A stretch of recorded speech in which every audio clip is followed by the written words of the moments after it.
Okay, so in this section we're just going to look at how we can differentiate some basic trig functions, following on from the work that we've done where we looked at what the standard derivatives were. So just a reminder that sin x differentiates to cos x differentiates to negative sin x, and tan x differentiates to sec squared x.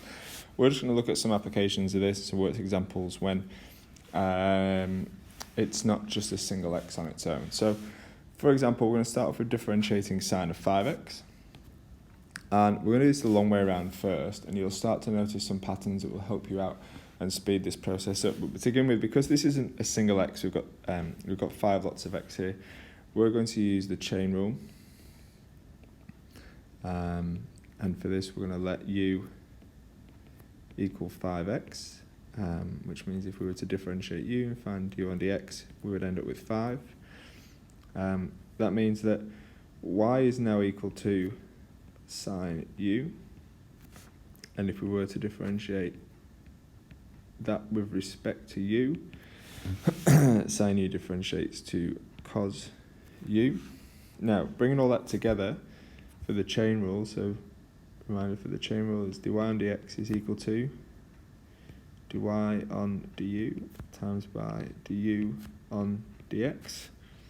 dy on du is cos u multiplied by du on dx, which is 5.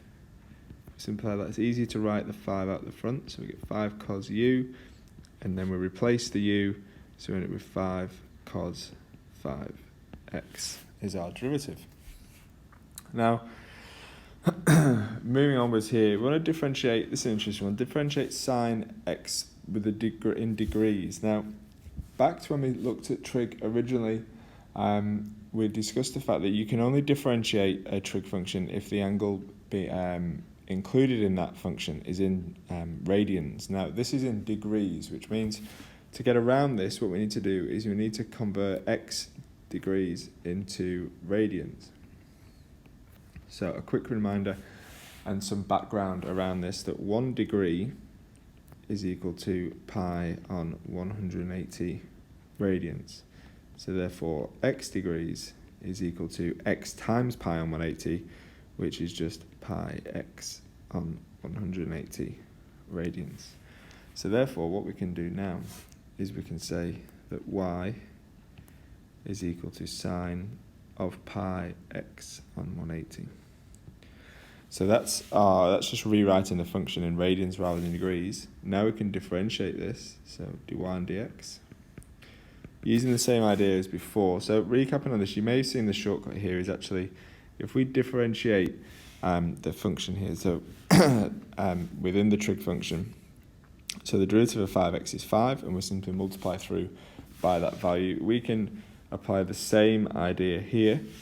So we've got sine of pi x on 180. The differential of pi x on 180 is just pi on 180, because that is a constant value, times by, right, the differential of sine, the differential of sine is cos, and then the original function that was in there. So we end up with pi on 180 cos pi x on 180. Alright, now the last one we're going to look at here in this section is differentiating cos 2x over 5. Now that's an easy way of writing that, and a viewing that will be written as a fraction like so. Now we can write that as 1/5 cos 2x, and we're going to go ahead and differentiate this. So a few things going on here. We've got the constant out the front, which is 1/5, times by the differential of 2x, which is 2, times by the differential of cos, which is negative sine 2x. And we can bring all this together. 1/5 times 2 is 2/5, times by negative sine 2x ends up being negative 2/5 sine 2x. So, right, that's a good little introduction into differentiating some trig functions.